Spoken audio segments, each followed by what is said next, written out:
everybody, it's Dana and Huey, introducing you to Huey today. I wanted to show you a little bit about muzzles and how to make an emergency muzzle. So we've been talking a little bit about first aid, and I want to show you how you can make a muzzle out of a leash, a piece of ribbon. You can go to the craft store and get some felt and have it in a really long strip. For a bigger dog, you're gonna need more than, this might be 5 feet. You're probably gonna need 6 or 7 feet for a really big dog. But keep that in your first aid kit. Have a pair of scissors so that you can use it, clip it when you need to, replace it when you're done, right? We can keep a muzzle in our first aid kit that fits our dog. That's pretty easy to do. And there are a couple of different kinds. We have the Jaffko Muzzle.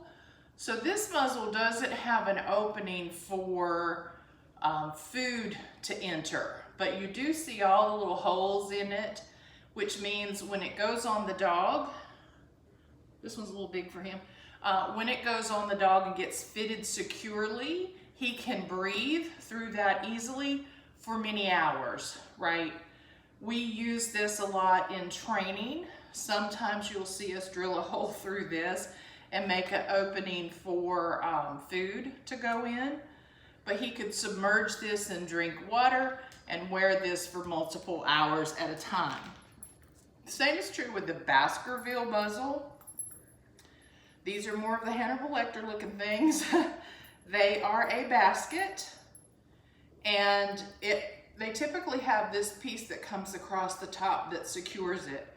Be careful with this thing because sometimes they slip from side to side, and in an emergency you're going to have a hard time sort of speeding through getting all this on if your dog's already angry or in pain.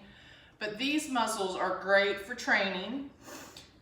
And again, submergible, allows your dog to drink, allows your dog to take food through it, and could be worn for multiple hours at a time for a dog that has a predisposition to bad attitudes.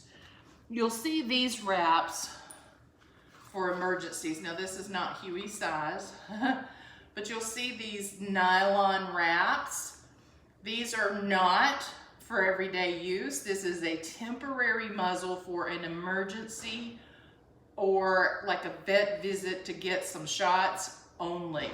And the reason is when this thing fits properly, your dog would not be able to open his mouth enough to pant and to drink water, take food, things of that nature, because they wrap pretty tight and keep, you can see how wide this one is across this way. It would really keep the mouth closed, and it's not about using it for training purposes. It's about using it to make sure your dog's not biting anybody. So think about a leash, a piece of ribbon, or something along those lines that you can keep in your first aid kit for an emergency. And the way you're going to make the muzzle is pretty easy. You take the leash, drape it across in the center on the top of the muzzle. Okay, drape it across. Crisscross underneath, wrap it again, come back under, crisscross again, and come behind his neck and tie it off. Okay, so I'm going to bring him closer to you. So we started at the top. Right, we draped it across the top, wrapped again, crisscross, and then we come behind the neck and we tie it off back here. Now, he can still breathe, right? He's just gonna be less able to open that jaw enough to get a good bite on anybody. And why are we doing this? Huey doesn't ever need a muzzle, but if he's in pain or scared, then he's gonna be a little bit more of a risk. When I took Howie and had his little thing removed the other day, remember we just did that under local anesthesia, but he got pissed off when they were holding him down. In fact, I was helping hold him down. And when the first piece of lidocaine, or the first little injection of lidocaine went in, he popped his head around like, I'm gonna take all y'all out. He didn't, it was over. That was a one and done kind of thing. But for a dog that's really injured or really unwell or really scared, we may have to muzzle them to keep everybody safe, especially if dogs you don't know, right? Another option that I have is I'll take a collar and I'll come across, hang on. Now this one's made out of a heavy duty plastic. It's not really rubber, but it is a little bit pliable. And I'll cinch that bad boy up, right? Loop it through. This one's gonna be a little big for him, but it would work for a bigger dog. And I can make that work. I can take a slip lead.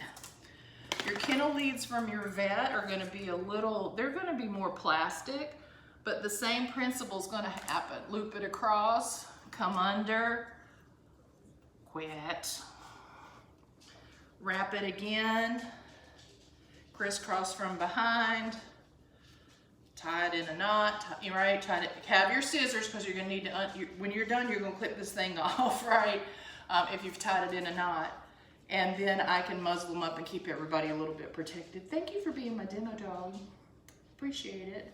So again, keep a leash, and you want a flat leash. See how flat this one is? And, or a piece of ribbon, scissors at the ready to use for an emergency muzzle when you need it. So I hope that little demo helps show you what you can do, and hope you never need to use it, but if you do, you know how to make an emergency muzzle.